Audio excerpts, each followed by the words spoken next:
Thank you. I would like to bring the body's attention to a recent decision by the Obama administration to place the son-in-law of Osama bin Laden, Mr. Abagath, I think I'm saying his name correctly, into federal district court in New York, charged with conspiracy to kill American citizens. He has been presented to our criminal justice system.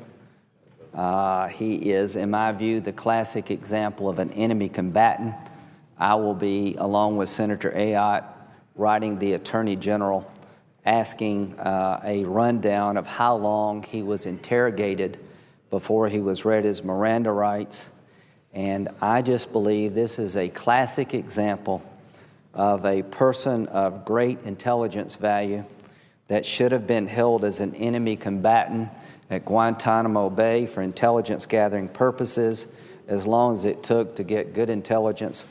He, in my view, is a treasure trove of information about not only al-Qaeda, but maybe things going on in Iran. There's an allegation he was being held in Iran for a very long time as their house guest, for lack of a better word.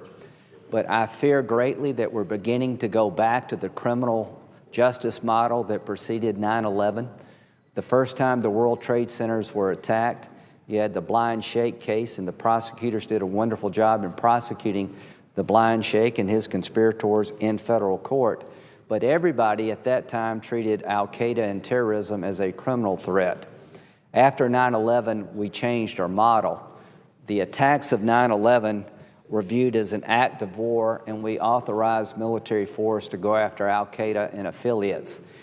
By allowing us to use the law of war model regarding al-Qaeda operatives from 9/11 forward, we can now hold them as enemy combatants. And under the law of war, I've been a military lawyer for 30 years, there is no Miranda right component. If you're captured as an enemy prisoner, you're not read your rights and you're not provided a lawyer.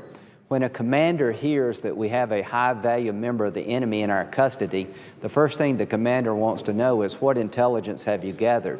The last thing on the commander's mind is, where are you going to prosecute them? So when you're fighting a war, the purpose of interrogating an enemy prisoner is to find out information about enemy activities so we can win the war and protect our troops. In criminal law, the purpose is to convict somebody for a crime. Under criminal law, domestic criminal law, you cannot hold someone for interrogation purposes. You can't ask them about what they've been up to, what they know, and I don't suggest you should. They're entitled to a lawyer, they're entitled to Miranda rights, and that's the way it should be. But we're fighting a war, at least in my view, we're fighting a war. I would like to remind the nation, I doubt if we need a whole lot of reminding, but every now and then apparently we do. This is the Twin Towers on fire, beginning to crumble from an attack of 9/11. This is the Pentagon, the damage done to the Pentagon. 300 people lost their lives there. And this is the Shanksville, Pennsylvania site of Flight 93. To those who suggest that we're not in a war, I could not disagree with you more. I would say the single biggest loss of life in the war on terror was the first day. The very first day the war began, September 11, 2001. Do you remember where you were at? Do you remember your reaction? The first 3 battles in this war cost us the most lives of any day in the war. We've lost a lot of soldiers, and our heart goes out to them, but there's never been a day where Americans bled more than 9/11 itself. And there are 3 battlefields in this war. New York, over 2,000 people killed. The Pentagon, around 300 killed. Shanksville, Pennsylvania, the entire membership of that airplane. To the people on Flight 93, you fought back. You weren't fighting against a bunch of criminals. You fought back against a bunch of terrorists who were trying to take the last airplane and crash it into this building or some other building in Washington. To those who died on that flight, you're the first line of defense. You, above all others, were the first ones to fight back. And I will not let your fight go unnoticed. You were not fighting a bunch of criminals. You were fighting people who were at war with us. And I wish we had understood in 1998 we're at war and not used a criminal model? What if we'd kept the sheikh, the blind sheikh, in military custody, interrogated him for a very long time, lawfully and humanely, because I believe that as a military lawyer? Maybe we could have gotten information to have prevented 9/11. But here's why I'm so upset. The person that's in custody in New York is the son-in-law of Osama bin Laden. And again, I remind you, this is the bloodiest day in the war on terror. These are 3 battlefields that cost us 2,900 lives. Over 2,900 American citizens died in the first day of the war. Now, years later, we're still capturing people. And the person we captured, and I want to congratulate all those who were involved in bringing this man into our custody. This person over here to the left, sitting by Osama bin Laden, is his son-in-law. He left Kuwait in 2000 and went to Afghanistan. He pledged allegiance to bin Laden. He was the spokesperson for Al-Qaeda. He was one of the key guys trying to get other people to pledge allegiance to Al-Qaeda and bin Laden. So in 2000, he went to Afghanistan and he joined up with bin Laden and he became his son-in-law. He founded a charity that was used to support terrorist organizations. On 9/11, after the attacks, he was one of the first people to speak and to glorify the attacks, about how they attacked our homeland. And I'll get that quote later. I don't have it with me. But he said, "My brothers, we finally hit the homeland. We finally hit them in the heart of where they live." And on October the 10th, in a video, he said, "Americans should know the storm of the plains will not stop. There are thousands of the Islamic nation's youth who are eager to die just as the Americans are eager to live."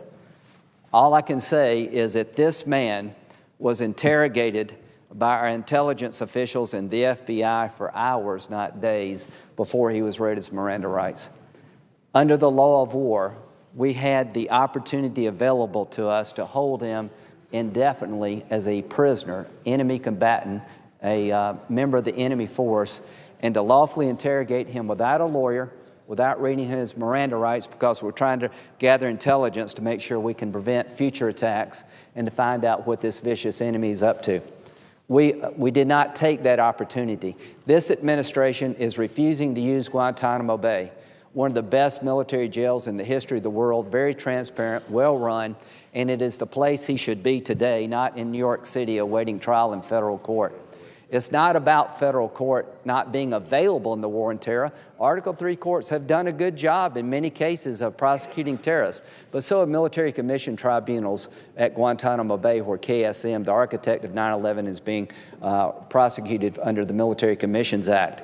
My beef, my complaint, is that this man was within hours read his Miranda rights and given a lawyer and cut off the ability of our government to find out what he knew about the war on terror, current operations and future operations. He should have been at Guantanamo Bay, interrogated by our military for as long as it took to find out what he knew. And if you tell me, if the administration's telling me we got all we needed from this man in one day, you're offending my intelligence. I've been a military lawyer for 30 years.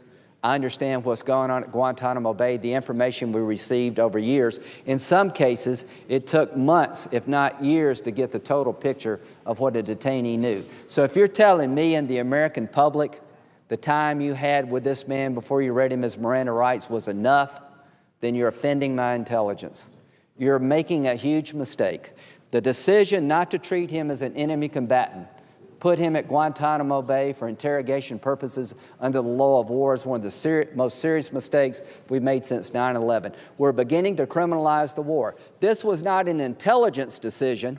This was not a military decision. This was a political decision, because you'll never convince me or almost anybody else in America that interrogating him for hours was enough. The reason he was interrogated for hours and not days is they did not want to take him to Guantanamo Bay. The reason he was read his Miranda rights is they're pushing everybody back into the criminal justice system. All I can say is that Guantanamo Bay has been reformed.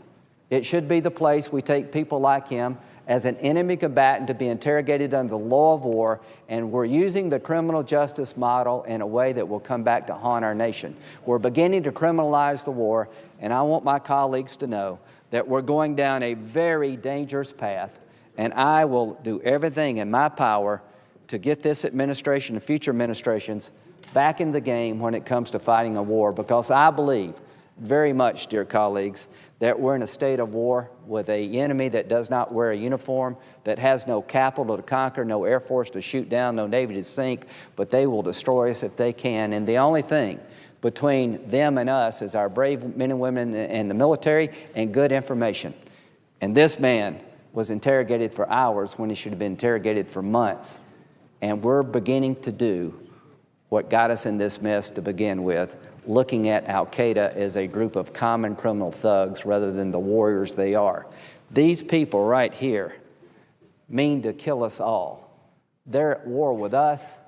I intend to be at war with them. I yield.